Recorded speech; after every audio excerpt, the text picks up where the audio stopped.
नमस्कार सम्पूर्णमा म दीपक बस्नेत नेपाल लाइफ इन्सुरेन्स शाखा कार्यालय धनकुटा। आज सदा झैँ म हजुरहरू समक्ष तेस्रो भिडियो लिएर चाहिँ हजुरहरू समक्ष उपस्थित भइसकेको छु। मैले अस्ति पहिलो भिडियोमा बिमा के हो भन्ने कुरा जानकारी गराइसकेँ भने दोस्रो भिडियोमा बिमा कति प्रकारका हुन्छन् भन्ने कुरा हजुरहरूलाई जानकारी गराइसकेँ र तेस्रो भिडियोमा चाहिँ बिमा गर्दाका फाइदा अथवा महत्त्वहरू के हुन् भन्ने विषयमा चाहिँ आज म थोरै छलफल गर्न गइरहेको छु। हामीले बिमा गरिरहँदाखेरि बिमा गर्दाखेरि पहिलो कुरा भनेको त बिमाको महत्त्व भनेको एउटा बचत गर्ने बानीको विकास हुन्छ हामीमा चाहिँ हैन। त्यसले चाहिँ भोलि हाम्रो उज्जवल भविष्यको लागि चाहिँ आर्थिक रूपमा चाहिँ मजबुत बनाउने काम गर्दछ, त्यो छँदैछ।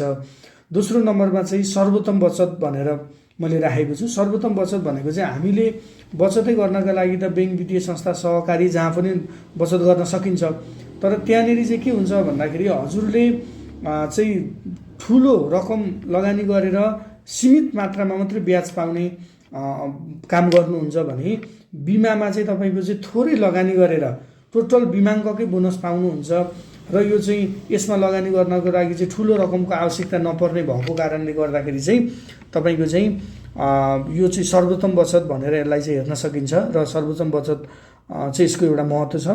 र अर्को महत्त्व रहेको छ अनिवार्य बचत। जस्तै तपाईँको बिमा गरिरहँदा बैंक, वित्तीय संस्थाहरूमा लगानी गर्दाखेरि चाहिँ हजुरको ऐच्छिक बचत हुन्छ, किनभने त्यहाँ मन लाग्दा गर्ने, नलाग्दा नगर्ने, नगर्दा पनि केही फरक पर्दैन। तर यहाँ बिमा गरिसकेपछि चाहिँ हजुरले नियमित बचत गर्नुपर्ने हुन्छ। यदि नियमित बचत गर्नु भएन भने तपाईँको बिमा त मर्छ, तपाईँको बिमा त ल्याप्स हुन्छ। ल्याप्स भइसकेपछि तपाईँको रिस्क कभर नगर्ने भएको कारणले गर्दाखेरि चाहिँ हजुरले यहाँनिर चाहिँ अनिवार्य रूपमा बचत गर्नुपर्ने नै हुन्छ।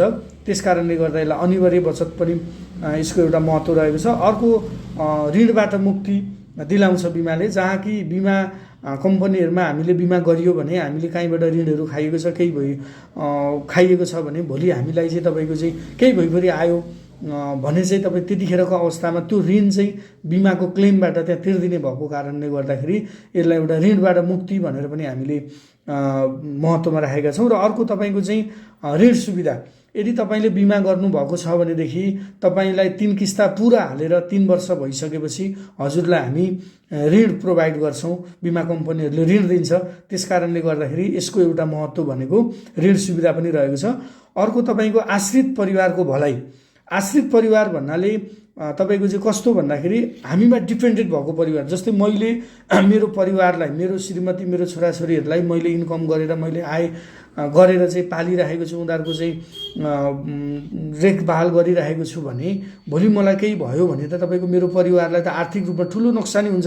मान्छे नहुँदाको पीडा त छँदैछ, तर पनि तपाईँको चाहिँ आर्थिक रूपमा पनि उसलाई क्षति हुने भएको कारणले गर्दाखेरि भोलिको दिनमा केही भइपरि आयो भने पनि आश्रित परिवारलाई, जो पछाडि आश्रित छ ऊ परिवारलाई चाहिँ भलाइ हुन्छ।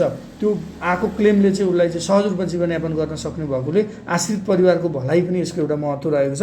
अर्को तपाईँको आयकरमा छुट। नेपाल सरकारले तपाईँको चाहिँ बिमा जो तपाईँको चाहिँ अधिकृत लेभलको अथवा माथिको जसलाई कर लाग्छ उहाँहरूलाई चाहिँ तपाईँको चाहिँ 40,000सम्म छुट चाहिँ बिमा गर्दाखेरि चाहिँ 40,000सम्म चाहिँ आयकरमा छुट पनि नेपाल सरकारले दिएको छ। त्यस कारणले गर्दा यो पनि एउटा महत्त्व रहेको छ। अर्को रहेको छ बुढेसकालको सहारा। तपाईँ हामीले बल बैंस उमेर हुँदाखेरि 2-4 पैसा कमाइराख्यो भने त्यो कमाएको पैसालाई चाहिँ छुट्याएर बचत गर्यो भने बुढेसकालको एउटा चाहिँ राम्रो सहारा पनि यो बन्न सक्छ। त्यस कारणले पनि यसको महत्त्व रहेको छ। अर्को तपाईँको भरपर्दो लगानी। तपाईँको चाहिँ तपाईँले ब्याजमा लगाउनु भयो तपाईँले भने चाहिँ तपाईँको त्यो साउ पनि नउठ्ने सम्भावना हुन्छ। तपाईँले ब्याङ्कमा लगाउने गर्नुहुन्छ, तपाईँले चाहिँ त्यहाँनिर चाहिँ के हुन्छ ब्याज मात्रै रिटर्न पाउनुहुन्छ। यहाँ चाहिँ रिस्क कभर पनि हुने र तपाईँको चाहिँ आफूले लगानी गरेको पैसाको चाहिँ भोलि राम्रो तरिकाले समानुपातिक रूपमा बोनस पाउनु हुने, रिटर्न पाउने हुनुभएको कारणले गर्दा यो चाहिँ तपाईँको चाहिँ एउटा भरपर्दो लगानीको रूपमा पनि यसको एउटा महत्त्व रहेको छ।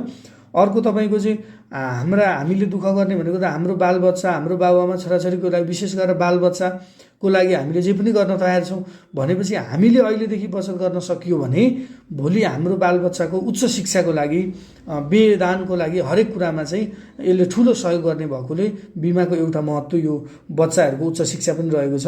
अर्को तपाईँको चाहिँ मानिसमा चाहिँ तपाईँको चाहिँ जुन तपाईँको चाहिँ परिवार अथवा सम्पत्तिको तपाईँको चाहिँ सुरक्षा पनि यसले गर्दछ, जहाँ कि तपाईँको अहिले मान्छेहरू चाहिँ विलासिता भइसके होइन।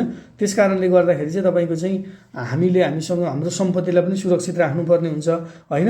हाम्रो त्यो भएको कारणले हाम्रो परिवारको आश्रित परिवारलाई पनि सुरक्षित राख्नुपर्ने भएकोले यो चाहिँ एउटा सम्पत्तिहरूको पनि सुरक्षा गर्ने, यसले चाहिँ सम्पत्तिहरूको पनि बिमा गरिसकेपछि त्यसले त्यहाँबाट चाहिँ त्यो सुरक्षित रिस्क कभर हुने भएको कारणले गर्दा यसले एउटा सुरक्षा प्रदान गर्छ, सुरक्षा कवचको काम गर्छ। त्यस कारणले गर्दाखेरि यो एउटा महत्त्वको रूपमा तपाईँको परिवार र सम्पत्तिको सुरक्षा भनेर पनि लिन सकिन्छ। तपाईँको चाहिँ अर्को भनेको चाहिँ मानिसहरूलाई जो तपाईँको चाहिँ हामी नेपालीहरू चाहिँ विशेष गरेर तपाईँको चाहिँ आम्दानी खर्च अनि बचत गरेर पछि परिराखेको अवस्थामा यसले चाहिँ आम्दानी बचत र खर्चको सिद्धान्तलाई चाहिँ प्रेरित गर्दछ। किनभने हामीले गर्ने फजुल खर्चहरूलाई चाहिँ नियन्त्रण गरेर भविष्यको लागि चाहिँ बचत गर्नको लागि यसले सिकाउँछ। त्यस कारणले गर्दा बिमाको चाहिँ अत्यन्तै महत्त्व रहेको छ साथीहरू। यसरी नै तपाईँको चाहिँ तपाईँ र तपाईँको परिवारको चाहिँ नेपाल लाइफ इन्सुरेन्समा बिमा गरी आफ्नो र आफ्नो परिवारको भविष्य सुनिश्चित गर्नुहोला। जय नेपाल लाइफ। धन्यवाद। बाँकी अर्को भिडियोमा भेट हुने बाचाका साथ बिदा हुन चाहन्छु। धन्यवाद।